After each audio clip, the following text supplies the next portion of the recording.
Yo, what's up guys? It's Noah here, and in today's video, we're going to be breaking down the Week 3 Monday Night Football Showdown slate on DraftKings. We got Week 3 closing out Monday night with the Eagles and the Cowboys. We're going to talk through this Showdown slate like we always do. We're going to go from top to bottom, really talk about all the playable options, all the guys that I expect to see, enough playing time to be viable options, to be, guys that you can roster on this Showdown slate. But before we get started, look at the player pool, before we just get started with the breakdown, as always, please do leave a like down below. I appreciate all the likes, guys.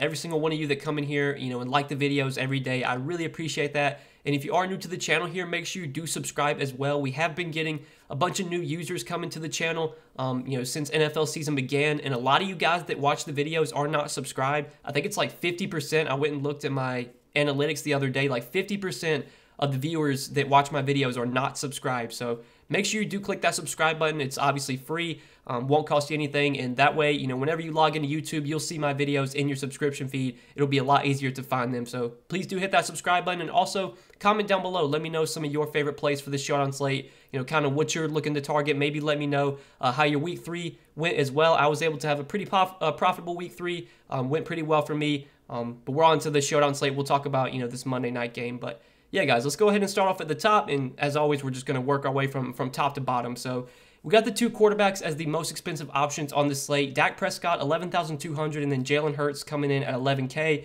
Normally, guys, when it comes to the Showdown slates, you're going to want to play one of the quarterbacks. It's very rare that you don't see, either quarterback be in the winning lineup. A very large majority of the time, one of the two quarterbacks are going to be in the winning lineup, if not both quarterbacks. If I'm having to choose between one of the two quarterbacks today, I think I do give the slight edge to Dak Prescott just because I think I prefer his pass catchers more. I have more interest in CeeDee Lamb, Amari Cooper than I do some of these Eagles pass catchers. Now, obviously, a lot of these Eagles pass catchers are in play, but CeeDee Lamb and Amari Cooper I think are both top options on this Showdown slate. And if I'm going to be playing a lot of CeeDee Lamb and a lot of Amari Cooper, that's automatically going to make me have interest in Dak Prescott. So $11,200 at home here. Dak's, always... It's kind of weird. He's always been better at home just throughout his career with the Cowboys. It's a good game environment though. High total, 51.5 total, 3.5 point spread. Like this is definitely a game that we could see wind up being a shootout. We know Dak obviously has a ton of upside. We know this is a very pass heavy offense. This Cowboys team, I think most weeks is going to throw the ball. Dak's going to drop back 35, 40 times most weeks. He's probably the guy I would prefer over Jalen Hurts, but Jalen Hurts is obviously a really good option as well. Good matchup for him against a pretty weak Cowboys defense. We know Jalen Hurts has elite upside. We know he's a really good dual threat quarterback. He's shown that so far through 2 games this season. 62 rushing yards in Week 1, 82 rushing yards in Week 2. At $11K, you can't go wrong with Jalen Hurts either. I think I do give the slight edge to Dak though, but on this slate, I think I'm going to have a lot of lineups with both quarterbacks. Both quarterbacks are definitely going to be staples for sure. But they are very expensive, and that is one thing, we'll kind of talk about is some value, because if you do want to play both quarterbacks on the Showdown slate, I mean, you plug them in, like let's say you don't even play them at captain, just plug them in the flex. That leaves you $69.50 left per player, so we're going to have to try and find some value if we are going to play both quarterbacks, but we will talk about some cheap options I do like. First off, though, with the wide receivers at the top here, CeeDee Lamb, Amari Cooper, as I mentioned, I think both these guys are elite options. Both of them are pretty much every down receivers right now with, Michael Gallup out. I think both CeeDee Lamb and Amari Cooper played like 97% of the snaps last week. Yeah, 97% of the snaps for CeeDee Lamb, and 97%, they both played 60 snaps, which was 97%. So you're basically getting CeeDee Lamb and Amari Cooper both as every down receivers right now. These two guys are going to be heavily targeted on a weekly basis. 24 targets through 2 games for CeeDee Lamb, 22 targets through 2 games for Amari Cooper. I like both CeeDee Lamb and Cooper a lot. I think I do give the slight edge to Amari Cooper just because he's a little bit cheaper. I think he also might come in a little bit lower owned. He was dealing with some sort of rib injury, but he did not, or he doesn't have an injury designation for this game. He was a full participant in practice on Friday. He fully participated in practice on Saturday, so Amari Cooper should be good to go. I think I do give the edge to him over CeeDee, but man, you can't go wrong with either one of CeeDee Lamb or Amari Cooper. I think they are both very strong options. They are both very likely going to get close to double-digit targets. If not, both of them exceed double-digit targets. They are clearly Dak Prescott's go-to options right now. And I do want to talk about over on PrizePicks, guys. If you have not signed up for PrizePicks yet, they are the sponsor of this video. You can check them out. link down below in the description, or just when you sign up for PrizePicks, make sure to use promo code Noah. You will get your first deposit matched up to $100 if you do sign up with my promo code. And one of the picks I do like over on PrizePicks for this Monday night game, Amari Cooper, his receiving yard prop is currently 70.5, whereas CeeDee Lamb's is 80.5. I think if I'm going to take the over, I mean, I think you can take the over on both of these, honestly, but if I'm going to take the over on one of the two, it's probably going to be Amari Cooper, just because his is coming in a little bit lower than CeeDee Lamb's. You know, I think most weeks CeeDee Lamb and Amari Cooper are going to project very similarly. You know, their fantasy point projection right now, both of them have an 18 fantasy point projection. So I just figure, you know, if that's the case, if they both project for the same amount of fantasy points, why don't they project for, you know, similar yards as well? So I think that's where we're getting a little bit of an edge here. Only 70.5 receiving yards for Amari Cooper. I think he does go over that. So I do like the over on 70.5 receiving yards over on PrizePicks. That's one pick I like for this game. We'll talk about a few more, though, as we do go through the rest of the player pool. But then you get down to Ezekiel Elliott at 8,400.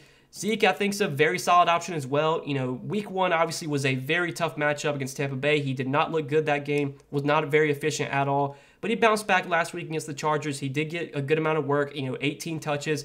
I know Tony Pollard had a really good game last week. He went for over 100 rushing yards, but Zeke was still the #1 guy. Zeke still played over 70% of the snaps, I do believe. Let me see. So, pretty sure Pollard still only played like, 34% of the snaps for Tony Pollard, 71% of the snaps for Ezekiel Elliott. So they did have both these guys on the field together at some times. But yeah, 70% of the snaps for Zeke last week, 84% of the snaps for him in week one. He's still their workhorse back. Now, I think Tony Pollard is very good. I think Tony Pollard should probably be getting more usage than he is. If anything, Tony Pollard should just go play for a different team, because he could be a starting running back for almost any other team if he didn't play for the Cowboys.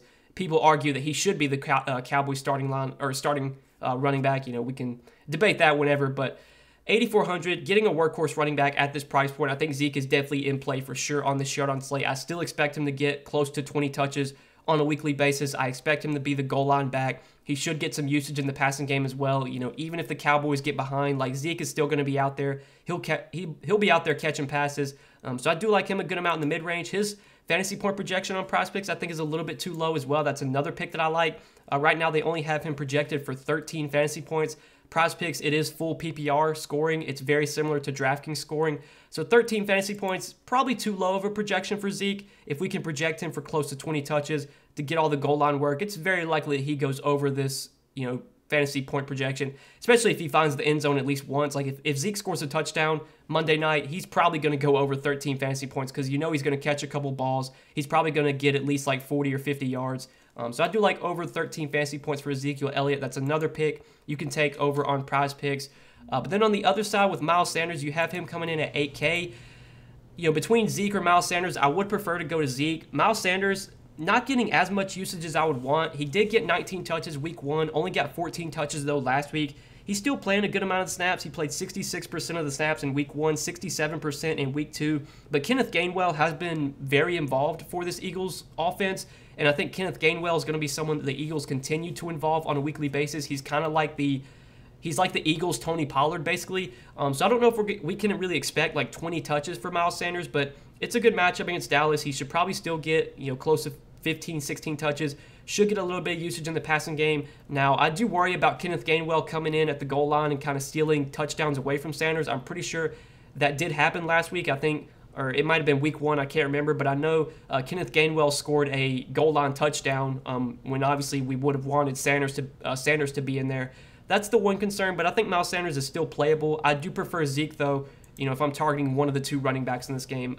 Lastly, though, heading over to PrizePicks, one more pick I do like over on PrizePicks for this game. If you look at the receiving yard prop for Miles Sanders, it's only 18.5. I think 18.5 receiving yards, he can easily go over that. You know, Miles Sanders is someone that has always been pretty involved in the passing game. He got 5 targets in week one. Only got 2 targets last week, but I think that was a little bit of an outlier. Normally, we should probably expect like 3 to 5 targets from Miles Sanders on a weekly basis.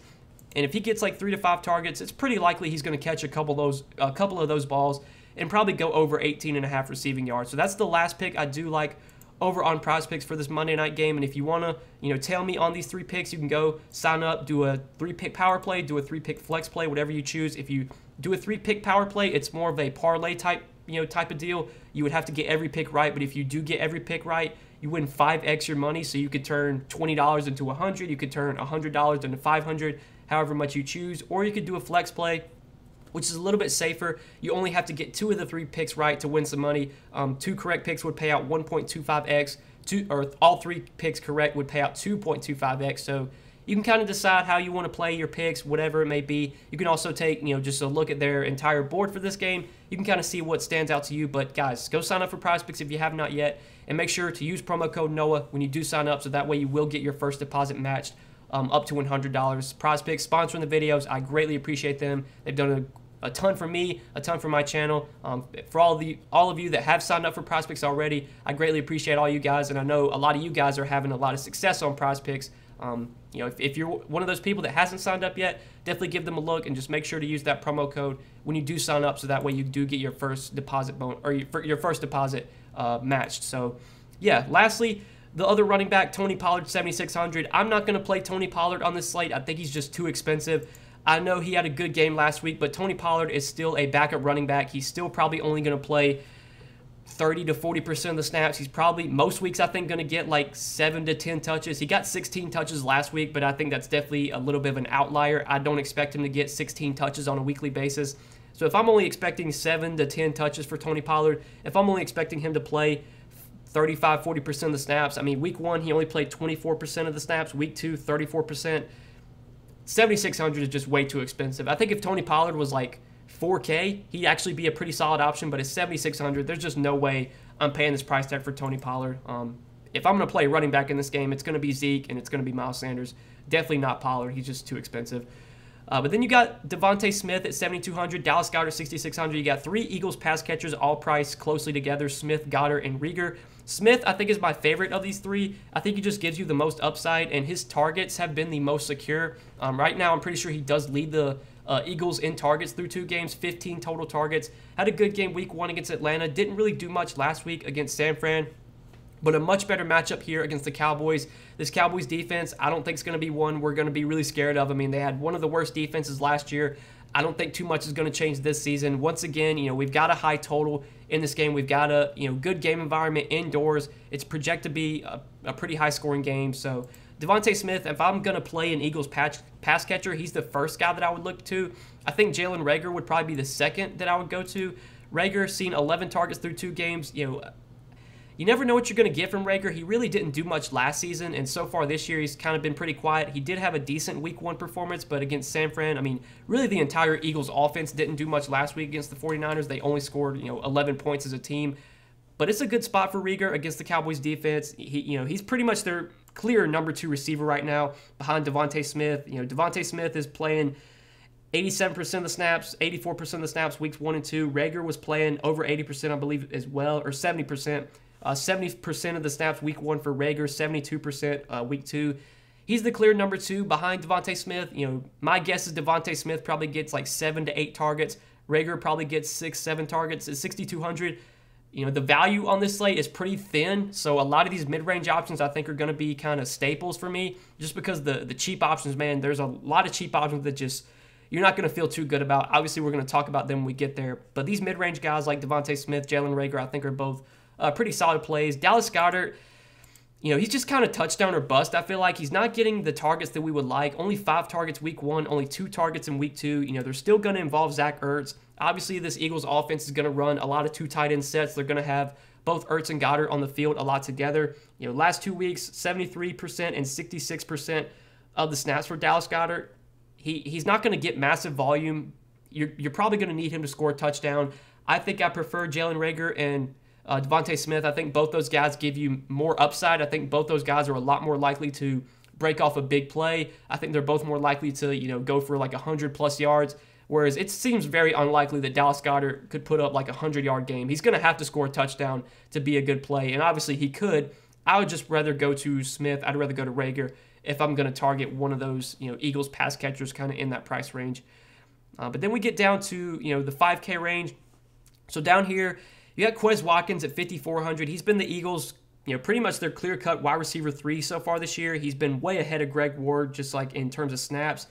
He played 48% of the snaps week 1 and then 50% week 2, whereas like Greg Ward only played 23% and then 36%. J.J. Arcega-Whiteside's not getting much playing time at all. So, you know, 5,400 for a wide receiver 3 might be a little bit pricey. I don't think we're going to get much volume for QUEZ Watkins, but I'm pretty sure he is kind of like a deep play guy. Like he's a deep ball kind of guy. So he's one of these guys that could, you know, only see 2 or 3 targets, but could catch a, you know, 70 or 80 yard touchdown. I mean, last week he only got 2 catches. He got 2 targets, and, you know, both of those were 2 catches for 117 yards. He had a 91-yard catch in that game. So he's one of these guys that can break off a long touchdown. He's kind of boom bust. So in tournaments, I think he's fine to go to. I would rather get up to REAGOR. I'd rather get up to DeVonta Smith. But QUEZ Watkins is a boom bust guy I'm fine with. Kenneth Gainwell at 5K, you know, again, he's been the Eagles' backup running back. You know, it's just really him and Miles Sanders as the 2 guys getting all the running back touches. Like, I don't even think Boston Scott's been active the first 2 games. Yeah, and Corey Clement's, like, barely played any snaps at all. So it's going to be probably like a 60-40 split between Sanders and Gainwell, maybe 65-35. You'll probably get, like, 7 to 10 touches for Kenneth Gainwell. At 5K, he's fine, but I tend to try and not play backup running backs on these showdown slates. They always tend to be over-owned, and rarely do they, you know, put up games you have to have, especially at 5K. Like, 5K is a lot to pay for a backup running back. Now, it's a good matchup and all, but at 5K, I'll probably be avoiding Kenneth Gainwell on the slate. Dalton Schultz, you know, Blake Jarwin, I mean, neither one, I don't think, give you much upside in this, even in this really good Cowboys offense. Like, neither one are getting much volume at all. But again, you know, they're going to be on the field a good amount. Dalton Schultz has been playing a good amount of the snaps, same as Jarwin. 69% of the snaps week 1 for Dalton Schultz. Nice. 73% of the snaps week 2, and then Jarwin 58% of the snaps week 1, 47% week 2. So, you know, they're both going to be on the field for at least like 50-60% of the snaps. You'll probably see 4 to 5 targets for Blake Jarwin. You'll probably see a couple targets go to Dalton Schultz, or, you know, opposite of that, or other way around. Dalton Schultz will probably get 45 targets, and then a couple will go to Blake Jarwin as well. I think both Schultz and Jarwin are kind of touchdown or bust. 4,800, if you're looking for value, I think Dalton Schultz is fine. I think Blake Jarwin at 3K is fine as well. I think if I had to play one of the two Cowboys tight ends, like, I probably would just play Jarwin just because he's cheaper. I think both guys are going to see similar volume. I think both guys will be on the field a similar amount. You know, it's really hard to pick which one's going to have the good game, if any of them. You know, if Jarwin was out or something, then clearly Schultz would be a good play. If Schultz was out, then clearly Jarwin would be a good play. But when they're both healthy, they're just going to split playing time. The targets are going to be pretty similar most weeks for both guys. You just kind of got to hope that you pick the right one. Like, if one of them scores a touchdown, you just got to hope that you pick the right one. For me, I'm just going to play whichever one's cheaper. So if I'm going to go to one of the Cowboys tight ends on the slate, you know, I would probably go to Jarwin. But, like, if you're playing a lot of lineups, I think you could just kind of just sprinkle in Schultz, sprinkle in Jarwin, you know, wherever you need the value. But, like, the kickers, the defenses, fine. The defenses I probably won't play on the showdown slate, even though it is projected to be high scoring. And, you know, there'll probably be a lot of dropbacks, a lot of opportunities for sacks and picks and all that. I don't think either defense gives much upside in this type of game environment, at least not in my opinion. The defenses I tend to just avoid playing on these showdown slates in general, so doubt I go to the defenses, but I think if you want to play one of the 2 kickers, you know, that's totally fine. Rarely do I play both kickers, but one of the 2 for value, I'm fine with. Don't want to skip over Cedrick Wilson, though. I do want to talk about him. So he's 4,400. I think he might be one of my preferred values on the showdown slate. You know, all these value guys we've talked about, none of them I'm very confident in. But Cedrick Wilson, at least, you know, with Michael Gallup out, is going to see more opportunity. He's going to see increased playing time. He only played his snap percentage in week 1, only played 41% of the snaps week 1, but did get up to 58% last week, you know, when Michael Gallup was out. So I think we can expect Cedrick Wilson to play 55-60% of the snaps. He's obviously going to be mainly just a slot receiver. You're going to have, you know, Gallup and CeeDee Lamb on the outside, or not Gallup, but Amari Cooper and CeeDee Lamb on the outside, and both those 2 guys are going to be basically every down receivers. And then Cedrick Wilson will kind of mix in, play around 60% of the snaps. He was only targeted 2 times last week, but 4,400, we kind of need the value. We don't really have much value to go to. I think Cedrick Wilson's a decent value play.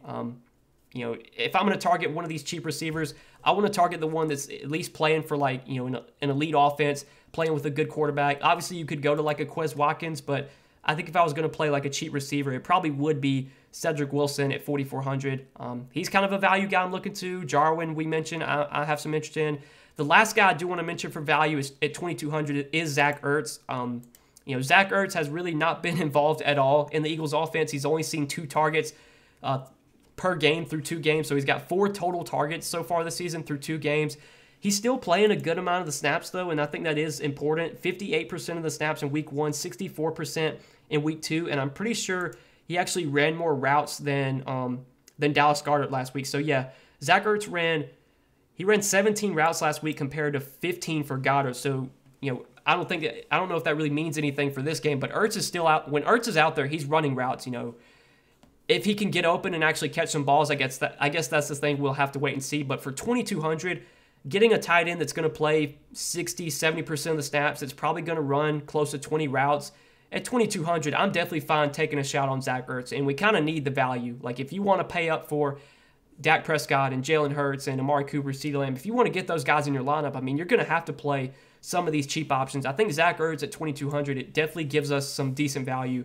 I'm not saying Zach Ertz is going to go out there and put up 150 yards and 2 touchdowns tonight, but obviously at 2,200, we don't need him to do that. If Zach Ertz catches 4 balls for 40 yards, he'll probably be pretty good. You know, if he gets 8 DraftKings points, and if he finds the end zone, he'll obviously be a really, really good value. So he is someone I do like a good amount at 2,200. You know, Greg Ward is pretty much the Eagles' wide receiver 4. He has yet to be targeted this season, but he is still playing, you know, some of the snaps. I mean, he played, what did I say earlier, 23% of the snaps week 1, 36% in week 2. Again, he's yet to be targeted, but he'll probably play 35, 40% of the snaps, close to that. You know, he'll probably run 10 to 15 routes. For 1,600, fine if you need the punt option, but really I think Zach Ertz is kind of where I'm probably going to just cut off my player pool. I don't think I'm going to play really anyone else under Zach Ertz. Maybe Greg Ward, but probably not. Zach Ertz is definitely the cheapest guy that I have interest in on this Showdown slate, and that's probably it for the player pool. I think we really talked about like every playable option, so I hope you guys, you know, did enjoy this breakdown. Hopefully I was able to help. Real quickly, I do want to just hit on roster construction. I try and do this, you know, at the end of every video. Just kind of talk through like how I'm looking to build out my lineups, who I would be playing at captain. For me on the Showdown slate, you know, normally I tend to play running backs and receivers at captains. I think quarterbacks can be viable at captain, especially a guy like Jalen Hurts, who is a dual threat quarterback. You know, we've seen upside from Jalen Hurts so far this season. Week 1, 28 DraftKings points. You know, he doesn't have to go out there and throw 4 or 5 touchdowns to really hit his ceiling because he can run for 60, 80 yards. He can get in the end zone with his legs. I think Jalen Hurts could actually be captain viable. I don't know if I'd be playing Dak Prescott at captain a ton. I think I'm really going to be going heavy on CeeDee Lamb and Amari Cooper at captain. As we mentioned between the two, I think they both project super closely. I prefer whichever one's lower owned. We'll have to see, you know, kind of what ownership looks like between Lamb and Cooper. Cooper's cheaper. We'll plug him in at captain. And if we are playing Cooper at captain, then you always want to correlate your lineups the right way. If you are playing a receiver at captain, you always want to make sure to pair the quarterback with the receiver, because in the scenario where the receiver is the winning captain, in the scenario where Amari Cooper is the winning captain in Monday night's game, it's very likely that he's putting up a big game. He's putting up, you know, 150 yards and a touchdown or 150 yards and 2 touchdowns. Obviously, if he does that, that means that Dak Prescott is throwing all those, you know, he's throwing those balls to Amari Cooper, and obviously Prescott's also going to be getting some points as well. So you want to correlate your lineups. If you're playing a receiver at captain or a tight end, whoever it may be, any pass catcher, you want to pair the quarterback with the pass catcher. So if we play Amari Cooper at captain and pair him with Dak Prescott, that only leaves us 6,300 left per player, so we're definitely going to need some value. As we mentioned, guys, I think Zach Ertz for 2,200 as just a cheap option to give us some salary relief. I'm fine plugging him in, and that gets us up to 7,700 left per player. So from here, there's a lot of ways we could go. We can try and jam in Jalen Hurts into this build as well, and I want to try and play both quarterbacks on this Showdown slate if I can. I think I'm going to have a lot of lineups with at least one of the 2 quarterbacks, and I'm going to try and get as many lineups in as I can with both quarterbacks. At 11K, Hurts is expensive, but if we do plug him into this build, we're left with about 6K left per player for our last 2 spots. So, you know, I don't know if we could get CeeDee Lamb in there. If we were to play CeeDee Lamb, then we'd have to get someone like Greg Ward. I don't know if I want to play Greg Ward, but if we were to go to Zeke, that would leave us enough to play, like, you know, Blake Jarwin, which I don't mind. So, you know, you could do something like this. Like, I think this is a pretty solid build. Or you could do, like, Devonta Smith and Dalton Schultz, or, you know, Cedric Wilson, one of those 2. So I think that's also fine as well.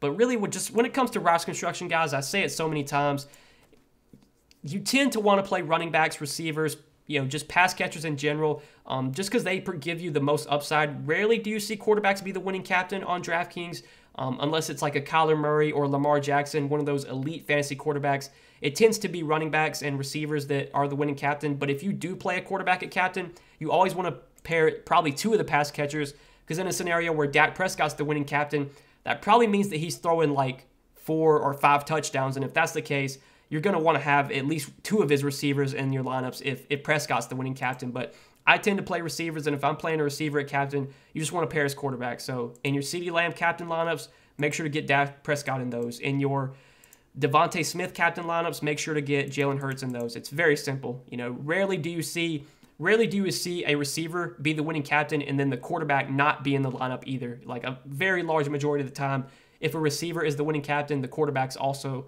going to be in the lineup as well. But yeah, guys, I think we broke down everything, talked through pretty much this entire slate, talked through all the playable options, all the guys I have interest in. Hopefully this video helped you guys. Hopefully you enjoyed. If you did, make sure to click that like button before you do get out of here. Make sure, if you are new and you have not yet, hit that subscribe button as well. As I mentioned at the beginning of the video, guys, a lot of you that watch my videos, I think it's about 50%, are not subscribed to the channel. So make sure you do hit that subscribe button, and also comment down below. Let me know some of your favorite plays for this Showdown slate. Maybe let me know how your week 3 went, if you were able to profit, if you took a loss, whatever it may be. I'm always reading the comments, guys. I'm always trying to reply to every single comment. So appreciate you guys, commenting, liking, subscribing.